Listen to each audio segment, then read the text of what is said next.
गुरुर्देव महेश्वरा गुरु साक्षात परब्रह्म तस्मै श्री गुरुवे नमः. सर्वांना माहिती आहे आत्ताच वारी झालेली आहे आणि एकादशीला सगळ्यांनी पंढरपूरला बऱ्याच जणांनी लाभ घेतला असेल आणि आपण टी व्हीवर पण पाहिलंय वारीचा सगळ्यांनी कसा लाभ घेतला. तर ज्ञानसाधना जे 8वे साधना संमेलन जे झालं त्यावेळी दादांना एका एका गुरुभगिनीने एक अभिप्राय रूपी एक मुलाखत त्यावेळी सांगितली आणि त्यांनी त्यांचे विचार मांडले होते. त्या सौ वनमाळी म्हणून मुंबई केंद्राच्या गुरुभगिनी, तर त्यांनी एक असा विचार त्यात मांडला की आपले दादा वंदनीय दादा आणि ज्ञानेश्वर यांच्या कार्यात किती साम्य आहे. म्हणजे बघा हा किती म्हणजे मोठा मुद्दा आहे आणि आपल्या सगळ्यांना माहिती आहे ज्ञानेश्वरांचं काय पुण्यही आहे आणि सर्वांनी त्याचा ज्ञानेश्वरीची सगळ्यांना माहिती आहे. तर त्यांनी आपल्या ह्या कार्याबद्दल ज्ञानेश्वरी आणि वंदनीय दादा हे जे आपलं कार्य आहे यात कोणत्या कोणत्या गोष्टी साम्य आहे. तर त्या वंदनीय दादानी मला असं म्हटलेलं आहे की हे जे आहे ते सगळ्यांना माहिती झालं पाहिजे. तर या विचारानेच आपल्या आदरणीय शोभाताईने दत्ता काका यांनी हे सांगितले हा विचार जर तुम्ही सगळ्यांना सांगितला तर खूप खूप चांगलं आहे. म्हणजे त्यातून मी ही प्रेरणा घेतली. तर त्यात असं आहे की त्या गुरुभगिनी आहेत वनमाळी यांनी श्री संत ज्ञानेश्वर व वंदनीय दादा यांच्या व्यक्तिमत्वातील व कार्यामधील काही साधर्म्ये जी साम्य म्हणतो साधर्म्ये जी चिंतनात आली ती त्यांनी वंदनीय दादांच्या उपस्थितीत सांगितली. तर वंदनीय दादांचे महात्म्य हे अनेकविध व अनेक अंगाने भरलेले आहे. आपल्याला आपण ते अनुभवत आहे. तर त्यातलं पहिलं साम्य त्यांनी असं सांगितलं की श्री ज्ञानेश्वरांना झालेला एक अनुग्रह तो नाथपंथाद्वारे झालेला आहे. ज्ञानेश्वर म्हणजे त्यांचे जे गहनीनाथ यांच्याकडून ज्ञानेश्वरांचे वडील बंधू श्री निवृत्तीनाथ यांनी अनुग्रह घेतला होता. श्री ज्ञानेश्वरांनी निवृत्तीनाथांना आपले गुरु मानले व वंदनीय दादांना सुद्धा नाथपंथाचा अनुग्रह आहे. मगाशी शैलेंद्रांनी सांगितलं आपल्याला. श्री ज्ञानेश्वरांचा दुसरा अनुग्रह हा शैव पंथाचा होता पण पहिला अनुग्रह त्यांना हा गहनीनाथांकडून मिळालेला होता. दुसरे साम्य असे आढळले की ज्ञानेश्वरांचे जीवित कार्य हे दोन प्रकारचे आहे. एक भागवत धर्माची स्थापना व प्रसार त्यांनी केला आणि दुसरे साम्य म्हणजे त्यांनी जे कार्य केले ते म्हणजे ज्ञानेश्वरीचे लेखन केले. माहिती आहे ज्ञानेश्वरीतून आपल्याला भगवद्गीते जी संस्कृतमध्ये होती ती आपल्याला ज्ञानेश्वरीच्या रूपाने मराठीत आणि योग्य शब्दात आपल्या सर्वांपुढे त्यांनी मांडली.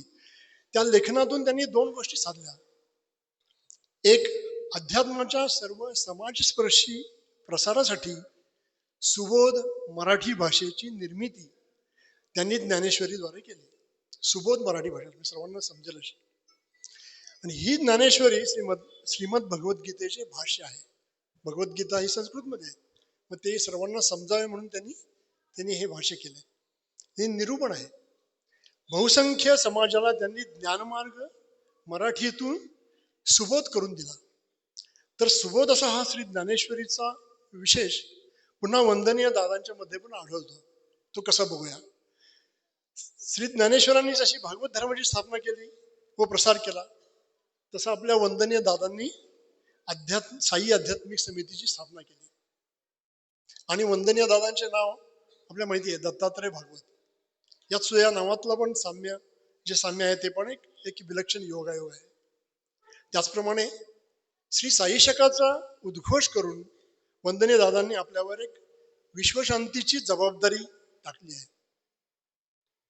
जसे श्री ज्ञानेश्वरांनी भागवत धर्माची स्थापना व ज्ञानेश्वरीचे लेखन केले तसेच वंदनीय दादांनी दीक्षा समारंभांनी मानवी जीवनातील दोष निवारण केले. म्हणजे त्याच्यामध्ये उपासना दीक्षा, नामस्मरण दीक्षा, अनुग्रह दीक्षा, गुरु दीक्षा, कारण दीक्षा, महाकरण दीक्षा, नाथपंथांची दीक्षा अशा या दीक्षा व कर्मविमोचन वंशविमोचन व ऋणमोचन, यातून त्यांनी त्या 3 विमोचनातून भक्तांसाठी दिली.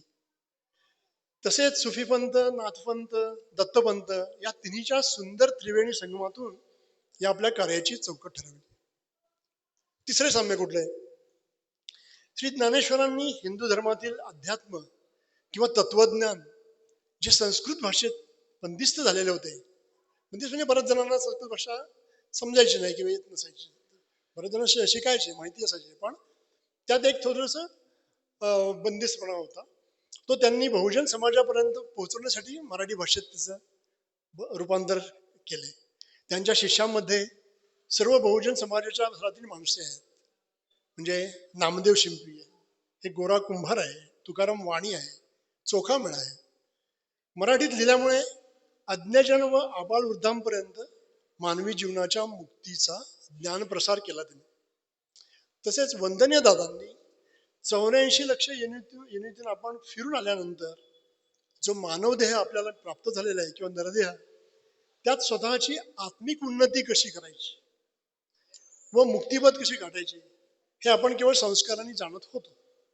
परंतु नरदेहामध्ये नराचा नारायण कसा करावा, म्हणजे मगाशी प्रवीणने आपला तो मुद्दा सांगितला की नराचा नारायण करायचं दादांनी आपल्याला ती शिकवण दिली आहे. व आत्मिक उन्नती कशी गाठावी याचा पूर्ण साक्षात्कार त्यांनी आपल्याला याची देही याची डोळा असं दिला आहे. वंदनीय दादांनी पिढ्यानपिढ्यातील व्रतवैकल्ये, पूजा अर्चा, उपास तपास यावर बहिष्कार टाकून शाश्वत, निरंतर, अनादी अशा ओंकार तत्वाची, ओंकार साधनेची श्रेष्ठ अशी उपासना आपल्या सर्वांना सांगितली. आता चौथे साम्य काय आहे ते बघूया. श्री ज्ञानेश्वरांनी जे ज्ञानेश्वरीचे लेखन करताना 18व्या अध्यायाच्या शेवटी जी मनीषा किंवा आकांक्षा प्रकट केली ते पसायदान मराठी साहित्यात सुप्रसिद्ध आहे. त्यांनी तिच्यात विश्वव्यापक कल्याण करणाऱ्या संतांच्या या भूमीला जसा लाभ होतो तसा जो उद्घोष वंदनीय दादांच्या रूपाने आपल्याला याची देही याची डोळा पाहायला मिळतो, साक्षात अवतीर्ण झालेला असं आपल्याला दिसतो. इथे एक ओवी ज्ञानेश्वरांनी एक जी ओवी समजावून सांगितली, त्यात काय म्हटलेलं आहे? चला कल्पतरूंचे आरव, चेतना चिंतामणीचे गाव, बोलते जे अर्णव पियुषाचे. ज्ञानेश्वरांनी जे मागणे मागितले ते सर्व विश्वासाठी मागितले, ते स्वतःसाठी किंवा स्वतःच्या कुटुंबासाठी असं नाही, सर्व विश्वासाठी, सर्व धर्माचा उद्धार होण्यासाठी ते मागितले. आता या ओवीचा अर्थ समजून घेऊ आपण. चला कल्पतरूंचे आरव, चल म्हणजे चालते बोलते, ज्याला मुवमेंट आहे. भविष्यकाळात या माझ्या भूमीमध्ये असंख्य कल्पतरू निर्माण व्हावेत. ज्ञानेश्वर म्हणतात की या भूमीत असंख्य कल्पतरू निर्माण व्हावेत. कल्पतरू म्हणजे कसे? या कल्पतरूंचे रान व्हावे. आरव म्हणजे रान, अरण्य. असे संत या भूमीमध्ये निर्माण व्हावेत की जे असंख्य कल्पतरूंच्या रानामध्ये दिसावेत. म्हणजे त्यांनी कल्पतरूची हे नाव वापरलेलं आहे संतांसाठी. चेतना चिंतामणीचे गाव, चेतना म्हणजे चैतन्य, चैतन्य म्हणजे आत्मतत्व, हालचाल. चिंतामणी म्हणजे जो मागेल तो देतो. जो जे वांछिल ते देणारे संत या भूमीवर निपजावेत. आणि ते कसे असावेत? ते एक संत नव्हे तर अशा चिंतामणीचे गाव आपल्या देशात निर्माण व्हावे, ही ज्ञानेश्वरांची इच्छा. जे चैतन्य रूपाने सर्वत्र विलसतील. बोलतेचे अर्णव पियुषाचे, अर्णव म्हणजे समुद्र, सागर, पियुष म्हणजे अमृत. हे संत असे असावेत की त्यांची वाणी ही अमृतरूपी सागराप्रमाणे असावी. बघा, म्हणजे वाणी आणि अमृत याचा त्यांनी इथे उल्लेख केलेला आहे. अशा प्रभावी अलौकिक अवतार म्हणजे आपले वंदनीय दादा. म्हणजे ज्ञानेश्वरांनी जी इच्छा व्यक्त केली त्यात दादा तंतोतंत दादांचं व्यक्तिमत्व मॅच होतं. असा प्रभावी अलौकिक अवतार म्हणजे वंदनीय दादा या संपूर्ण रूपामध्ये आढळले आहे. ज्ञानेश्वरांची मनीषा या अखंड भारतभूमीत वंदनीय दादामध्ये खऱ्या अर्थाने साकार झालेली आहे. संत ज्ञानेश्वरांनी हे जे पसायदान मागितले ते पसायदान कुठल्याही एका विशिष्ट देवतेला उद्देशून नसून हे विश्वव्यापक अशा देवतेला उद्देशून केले होते. आणि वंदनीय दादांनी सुद्धा विश्वव्यापी संदेश दिला आहे. म्हणजे इथे एक साम्य असं आढळते की दादांनी 8व्या साधना संमेलनामध्ये श्री साई प्रतिमा याच्यातून मनशांतीकडून विश्वशांतीकडे व विश्वबंधुत्वाकडे कसे जायचे हा संदेश देणे, हे मार्गक्रमण कसे करायचे हे आपल्याला सांगितले. आता विश्वात्मके देवे येणे वाग्यज्ञ तोषावे, तोषोनी मज द्यावे पसाय दान आहे. दुसरे साम्य आध्यात्मिक स्तरातून आहे. ते म्हणजे वंदनीय दादांनी प म्हणजे आनंदमय कोश आणि सा म्हणजे अन्नमय कोश असा अर्थ आपल्याला सांगितला. आणि पूर्वीचा जो पसा होता तोच उलट साप असं ते उल्लेख केलेला आहे. आता 5वे साम्य काय ते समजून घेऊ. ओंकाराला या ज्ञानब्रह्माला ओंकार या ज्ञानब्रह्माला श्री ज्ञानेश्वरांनी शब्दब्रह्मामध्ये बसवले. म्हणजे कसे बघा, शब्दब्रह्मात त्यांची रचना म्हणजे श्री गणेशाचे केलेले स्तवन. ते कोणते स्तवन आहे? अकार चरण युगुल, उकार उदर विशाल, मकार महामंडळ मस्तका करी. हे तिन्ही एकवटले तेथ शब्दब्रह्म प्रगटले. ते मिया श्री गुरुकृपा नमिले आदी बीज. आता इथे एक अर्थ समजून घेऊ. श्री गणपतीचा आकार हा तयार होतोय. तो कसा? अने पाय, उने पोट तयार होते आणि वरती मस्तकाकार ओंकार देऊन महामंडळ तयार होते. हे ज्ञानेश्वरांनी वर्णन केले. श्री गणेश रूपातला ओंकार श्री ज्ञानेश्वरांनी साकार केला. तर वंदनीय दादांनी काय केलं, आपल्याला काय सांगितलं की या ओंकाराचे अस्तित्व मानव देहामध्ये दादांनी आपल्याला सांगितलं बघायचे. अ उ म याची स्थापना व त्याचे विश्लेषण त्यांनी मानव देहामध्ये केले.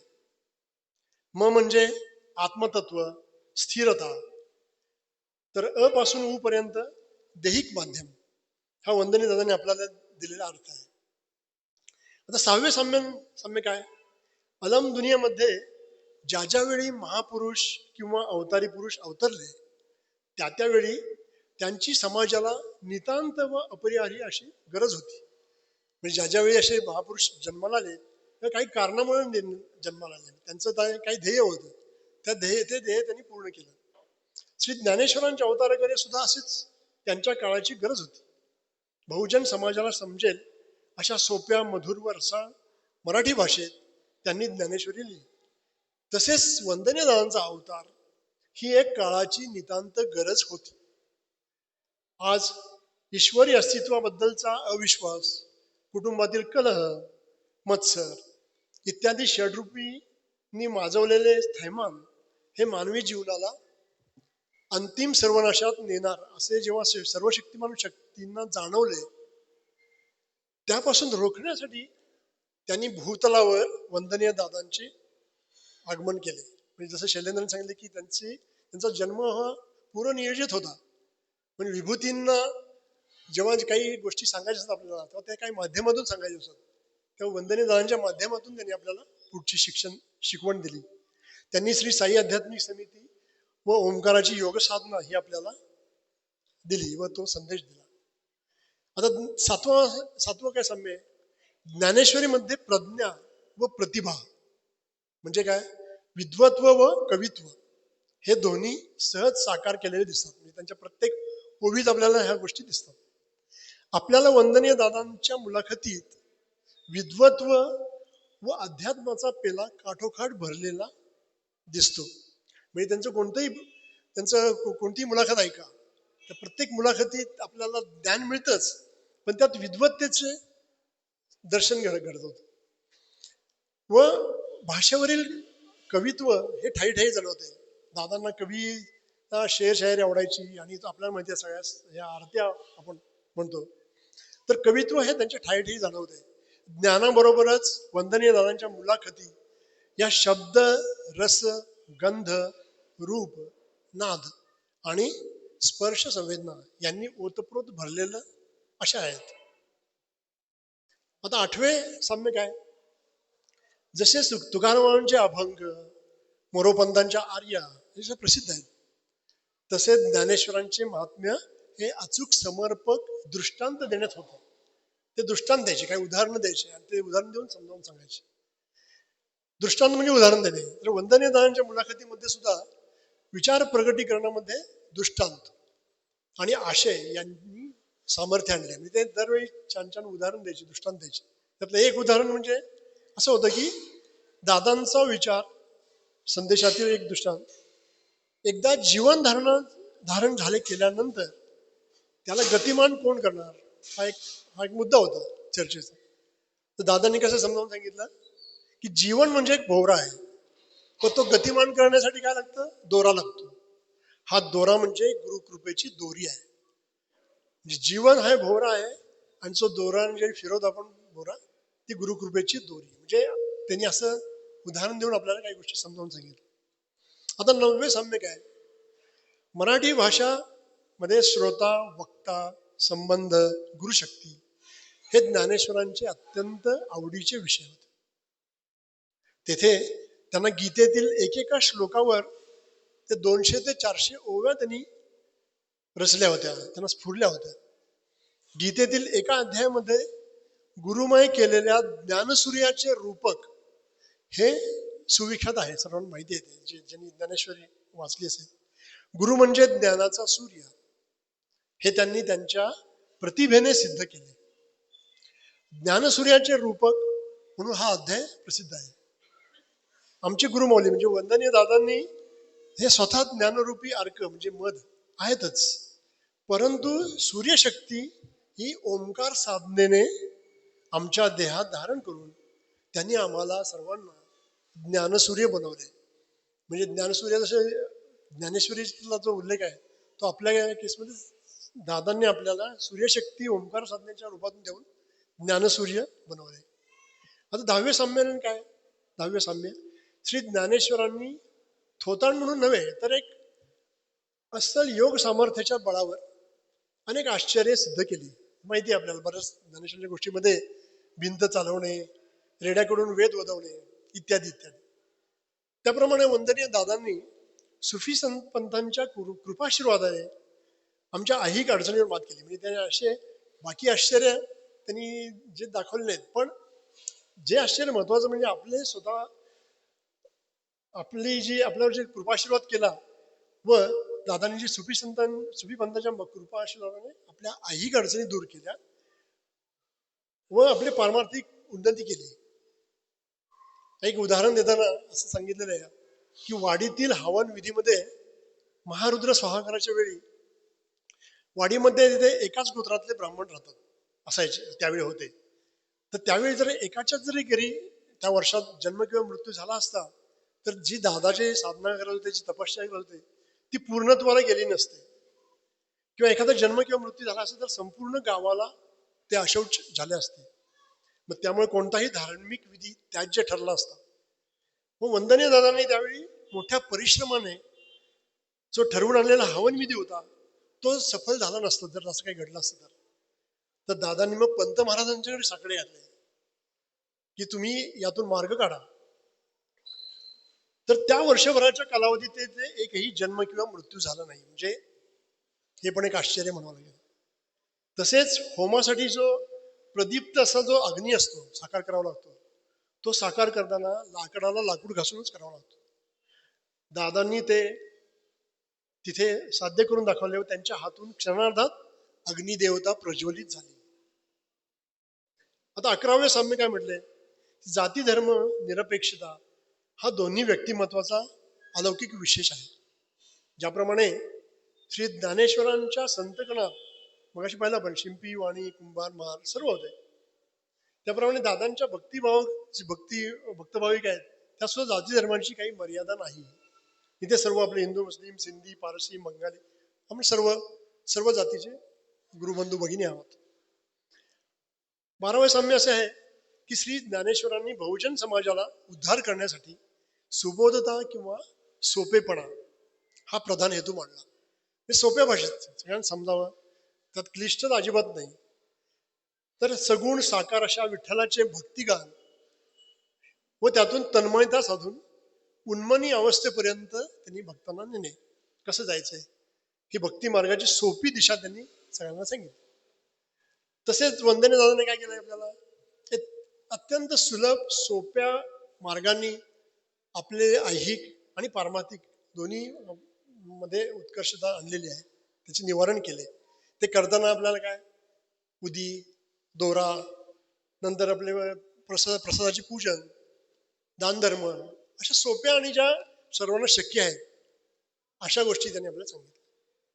आता 13व्या सामन्यामध्ये श्री ज्ञानेश्वरांनी वाघरूपी यज्ञाच्या सांगतेने जे पसायदान मागितले ते काय होते, दुरितांचे तिमिरे जाओ, विश्वस्व धर्म सूर्य पाहो, जो जे वांछिल तो ते लाहो, प्राणी जात. म्हणजे सर्व संकटांचा नाश हो, विश्वामध्ये सर्व धर्म तेजांनी झळको, व फक्त मानव प्राणीच नव्हे तर समस्त प्राणी जात जे इच्छितील ते त्यांना लाभो. म्हणजे ज्ञानेश्वरांनी मानवजातींशिवाय प्राणीजात त्या सर्वांच्या इच्छा पूर्ण होत, त्यांना ते लाभो, अशी वसुधैव कुटुंबकम अशी उदात्त विश्वव्यापक मनोवृत्ती ज्ञानेश्वरांनी प्रगट केली. तर वंदनीय दादांनी सर्व विश्वात बंधुभावाचा प्रसार व्हावा यासाठी श्री साईशकाचा मंगल उद्घोष केलाच. ज्या साईशकातील साई या शब्दाचा अर्थ नुसता साईबाबा असा नसून त्या पलीकडे आम्ही अधिक भाई भाई असा अंतर्भूत आहे. आपण भाई भाई असं म्हणून सगळ्यांची वर्तणूक असली पाहिजे. विजयादशमीच्या सुवर्ण दिनी ज्या साईशकाचा मंगल उद्घोष व शक्तिपीठाची स्थापना त्यांनी केली व जे प्रेम जे तुम्हाला दिले दादांनी, तेच प्रेम तीच ममता अखिल विश्वातील मानव जातीला तुम्ही द्या असे दादा म्हणतात, वंदनीय दादा. हा जो संदेश त्यांनी दिला तो श्री ज्ञानेश्वरांच्या पसायदानाच्या इतकाच श्रेष्ठ व उदात्त तसेच विशाल अंतःकरणाचे द्योतक आहे. आता 14वें शेवटचे जे साम्य आहे त्यात ज्ञानेश्वरांनी ज्यावेळी ज्ञानेश्वरी लिहिली त्यावेळी त्यांचे गुरुबंधू जे निवृत्तीनाथ हे त्यांच्या बाजूला बसले होते. म्हणजे त्यांना त्यांच्या गुरूंचा अस्तित्व त्यांना मिळालं होतं. त्यांना समोर ठेवून ते ज्ञानेश्वरीत बुडालेले आहेत. तसेच जेव्हा ह्या वनमाळी सौ मंडळी गुरुभगिनी त्या म्हणतात की आज म्हणजे त्या 8व्या संमेलनाच्या वेळी दादा बाजूला होते, म्हणजे त्यांचे महत्भाग्य असे की जन्मोजन्मीचे मी जे बोलते आहे वाचते आहे ते ऐकण्यासाठी अलम दुनियेतील सर्वाधिक प्रिय माणूस म्हणजे माझे गुरु ते माझ्या बाजूला बसले आहेत. हे माझे महत्भाग्य आहे. या पृथ्वी तलावर या संतांच्या पुण्यमय भूमीत जन्म घेऊन वंदनीय दादांनी 27/10/1982 या विजयादशमीच्या पुण्यदिनी श्री साई शकाचा त्रिवार घोष करून अखंड विश्वात बंधुभावनेचा प्रेमभावनेचा प्रसार करण्याची जी विश्वव्यापक आज्ञा केली व अंतिम निरंजन सुखाचा आधार अशा ओंकार दीक्षेची जी आज्ञा केली त्या आज्ञेचे पालन करता करताच आमच्या देहाचे सोने होणार आहे. व यापुढे प्रत्येक दिवस म्हणजे जसं साई शके सुरू केल्यापासूनचा प्रत्येक दिवस हा आमच्यासमोर सुवर्णमय होऊन उभा राहणार. तर आजच्या या सुवर्णदिनी माझ्या दुनियेतील सर्वाधिक प्रिय माणसाला त्यांनी प्रज्वलित केलेल्या विश्वबंधुत्वाची व विश्वशांतीच्या कार्याची ज्योत आम्ही नित्य तेवत ठेवणार आहोत असे मी आज आपल्या गुरूंना अभिवाचन देत आहे. तसेच प्रत्येक दिवस उगवला की श्री साईशक या संबोधनाने आमच्या मनात आत्म्यातील प्रेमभाव बंधुभाव उदित होऊन व्यक्तीपासून अखिल विश्वात शांती नांदणार आहे. ही केवळ माझ्या अलौकिक अभूतपूर्व व सर्वश्रेष्ठ अशा गुरूंच्यामुळेच, ज्यांनी श्री साई आध्यात्मिक समितीचा पाया रचला व त्यांनीच कळसही घातला. धन्य श्री साईनाथ आणि धन्य श्री वंदनीय दादा. आता हे त्यांनी सांगितल्यानंतर वंदनीय दादांनी त्यांच्याबद्दल काय भावना व्यक्त केल्या ते सांगतो. ते वंदनीय दादा म्हणाले की ही मुलगी ही 10 वर्षाची असल्यापासून तिच्या आई वडिलांसोबत केंद्रावर यायची. म्हणजे बघा, म्हणजे लहान मुलं ना जेव्हा आपण केंद्रावर आणतो तेव्हा त्यांच्यावर कसे आपोआप संस्कार होऊन त्यांच्यात कसा बदल होतो. तर आज तिचा या वाणीतून ही जी सरस्वती प्रगट झालेली आहे, म्हणजे मी आताच्या त्यांनी वाचलं ती त्यांची वाणी आहे, म्हणजे त्या वनमाळी गुरुभगिनी. तर त्याचे कारण म्हणजे केवळ गुरुबद्दलचा असणारा अत्यंत आदर, गुरूंच्या बद्दलचा अत्यंत आदर हे फार महत्वाचं आहे. अशी परमपूज्य बाबांच्या चरणी प्रार्थना करून, हे दादा म्हणतात की अशी परमपूज्य बाबांच्या चरणी प्रार्थना करून मी आज तिला कुंकुम तिलक अर्पण करतो. तिने जे आपल्याला वाचन करून मला समर्पण केले, मी दादांना समर्पण केले, ती पुष्पांजली मी छापून प्रत्येकाला संग्रहित ठेवण्यासाठी किंवा अभ्यासासाठी देणार आहे. म्हणजे दादा काय म्हणायचे, म्हणून त्यांची इच्छा अशी होती की सगळ्यांनी याचा अभ्यास करावा. म्हणजे आजच्या संमेलनाच्या उद्देशानं आपल्या गुरुबंधांच्या पर्यंत ही ही दादांची इच्छा आपण पोचवायचा प्रयत्न केलाय. आता हा झाला ज्ञानेश्वर आणि आपल्या मार्गातील काय म्हणजे साम्यता काय हे आपण पाहिलं.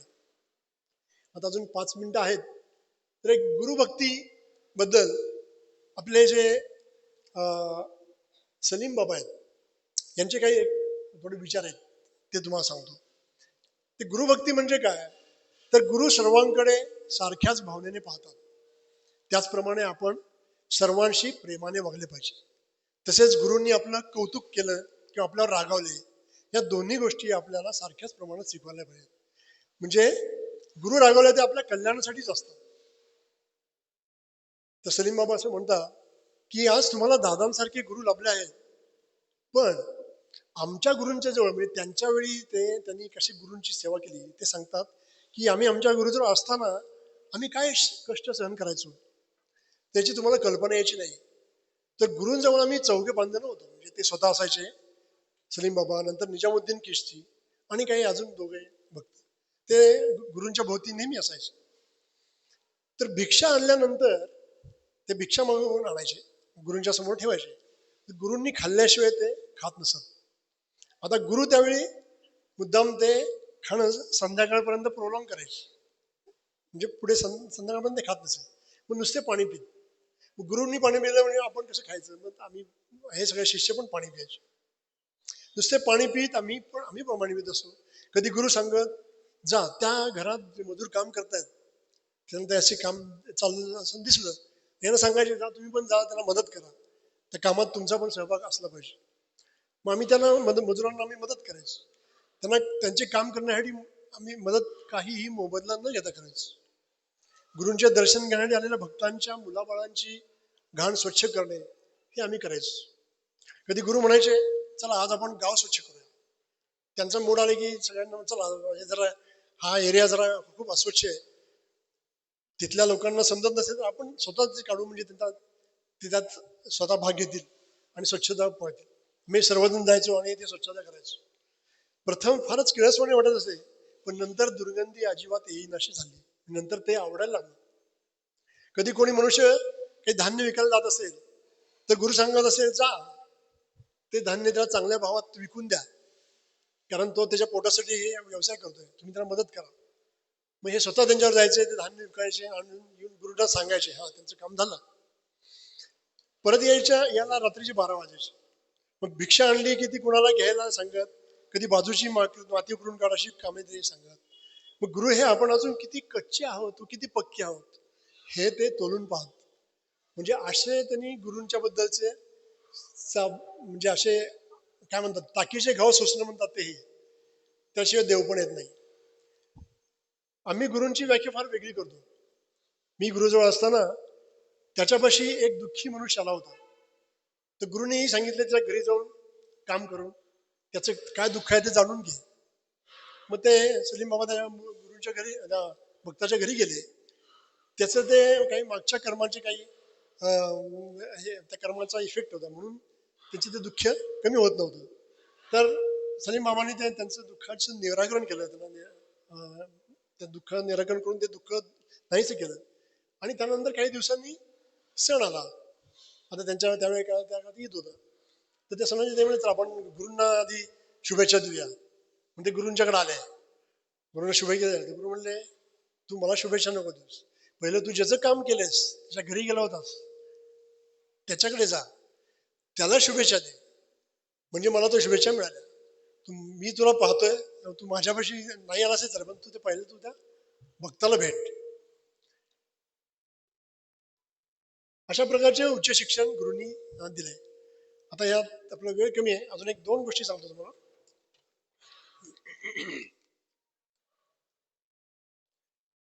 मनुष्याला एकच धर्म आहे, तो म्हणजे शरीर धर्म. देहावर जी इंद्रिय आहे त्याला काही कार्य आहे, त्यांना हितकारक कार्य करू देणे व अहितकारक कार्य न करू देणे.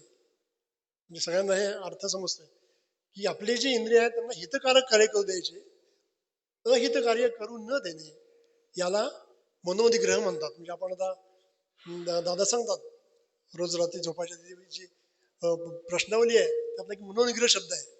मनोनिग्रह म्हणजे काय की देहधर्माचे पालन, म्हणजे मनोनिग्रह देहधर्माचे पालन म्हणतात. जगात कोणीही मनुष्य असा नाही की ज्याला षडविकार नाहीत. प्रत्येकाला काही ना काहीतरी कमतरता असते किंवा षडविकार असतो, पण ते आपल्या ताब्यात असले पाहिजेत. षडविकार आपल्या ताब्यात कसे आणायचे, तर डोळ्याने आपण पाहतो, पण डोळ्यांनी काय पाहिजे आणि काय नाही पाहिजे हे ठरवणं आपल्या हातात आहे. तसेच कानाची कार्य ऐकायचे, हे इंद्रिय आपलं आहे. काय ऐकायचं आणि काय नाही ऐकायचं. एखाद्याची चुगली चालली असेल, आपण ती थांबवली पाहिजे. आपल्या कानाने हे मला ऐकायचं नाही, चांगल्या गोष्टी ऐकायच्या. ऐकणे हा जसा धर्म आहे, तसा काही गोष्टी न ऐकणे हा पण एक धर्म आहे. वाणीने काय बोलायचे व काय न बोलायचे हा जो धर्म आहे त्याचे ज्ञान आपल्याला झाले पाहिजे. म्हणजे कुणाचं मन दुखवू नका. आपली वाणी दिली ती दुसऱ्यांना सुख द्यायसाठी आहे, चांगलं बोला. देहधर्माचे पालन आहे. आज जगतात या धर्माची आवश्यकता आहे. म्हणजे सलीम मामाने हे सांगितलं आहे की हा धर्म तुम्ही पाळा, यामुळे जगातील निम्मे दुःख दूर होईल. आता तसंच वंदनीय दादांनी पण आपल्याला एक अमृत दिलंय. त्यांची काही अमृताबद्दलची काही वाक्य की एकमेक, म्हणजे हे दादांचे वाक्य आहेत, एकमेकांबद्दल प्रेम, आदर व सहानुभूती, दुसऱ्याचे अंतःकरण जिंकणे, प्रेम आणि सद्भावना जागृत करणे, हा धडा विसरला की चक्के चपटे आलेच. म्हणजे आपले प्रॉब्लेम जे आपल्याला येतात ते त्याच्यामुळे येतात. मग आपण ते हा धडा गिरवू लागलो की त्याचे फायदे मिळतात. मग गुरु आपल्याला फायदे देतात, आपल्याला कळत पण नाही आपल्याला कसे फायदे झाले. एखादा गोड शब्द, प्रेमळ सहानुभूती व थोडी मदत याने जग जिंकता येते, याचीच पुष्कळांना गरज असते. गोड शब्द, प्रेमळ सहानुभूती आणि मदत, मदत फार महत्वाची आहे. एकदा अडचणीत आला तर मदत करणे, याने जग जिंकता येते, याचीच पुष्कळांना गरज असते. आपला हेतू कितीही चांगला असला तरी आपली कृती तशीच पाहिजे. सदा कपाळाला आठ्या. कुणी काही काम सांगितलं, लहान मुलांना पण तुम्ही घरी सांगा, काय सांगितलं की लगेच आठ्या. त्याला सांगा पहिलं तुम्ही होकारार्थी सकारात्मक व्हा. कुठलंही कुणी कुणी सांगितलं तर पहिलं ते ऍक्सेप्ट करा. या पूर्ण विचार न करता आतताई प्रमाणे घेतलेला निर्णय, एखादा काही अडचण आली तर तिथे पटकन रिॲक्शन न करता स्वतःवरती संतुलन ठेवून, कंट्रोल करून, दुसऱ्याचे मन न ओळखता, दृष्टिकोन समजून न घेता केलेली वागणूक, याने कितीतरी भयंकर वादळे उठतात. याची कल्पना त्या कृती करताना आपल्याला येत नाही. आणि हेच खरे दुर्दैव. हे दादांचं वाक्य वंदनीय की आपल्याला ह्या गोष्टी फार कटाक्षाने पाळायच्या. नकळत एखाद्याचे मन दुखावले तर आपला हेतू कितीही शुद्ध असला तरी त्याचा काही उपयोग होत नाही. कारण ज्याचं मन दुखावलं गेलंय त्याला किती त्रास होतो हे आपल्याला समजत नाही, त्या मनुष्याला ते समजतं. नंतर पश्चाताप वाटून किंवा क्षमा मागून काही उपयोग होत नाही. म्हणून पहिल्यानेच सावध असले पाहिजे. जेव्हा संधी मिळेल तेव्हा दुसऱ्याच्या उपयोगी पडणे, याने सात्विक भाव वाढतो, व्यक्तिमत्व उंचावते. सदा व्यवहार पाहून चालत नाही. जीवाभावाला जपणारी, तळमळ वाटणारी माणसे जोडायची असतील तर निस्वार्थपणे चंदनासारखे आपण झिजले पाहिजे. इथे आपल्या लोमटे काकांचं उदाहरण आपण घेऊ शकतो. निस्वार्थपणे चंदनासारखे आपण झिजले पाहिजे. उफाळणारी तामसी वृत्ती वेळीच दडपून टाकण्याचा व त्यातून वरण्याचा प्रयत्न. शुभम भवतु. सच्चिदानंद सद्गुरु साईनाथ महाराज की जय. श्री गुरुदेव दत्त सदानंदा चाळकोट. सच्चिदानंद सद्गुरु श्री पंत महाराज की जय. श्री गुरुदेव दत्त श्री सद्गुरुनाथ दादा महाराज की जय. श्री गुरुदेव.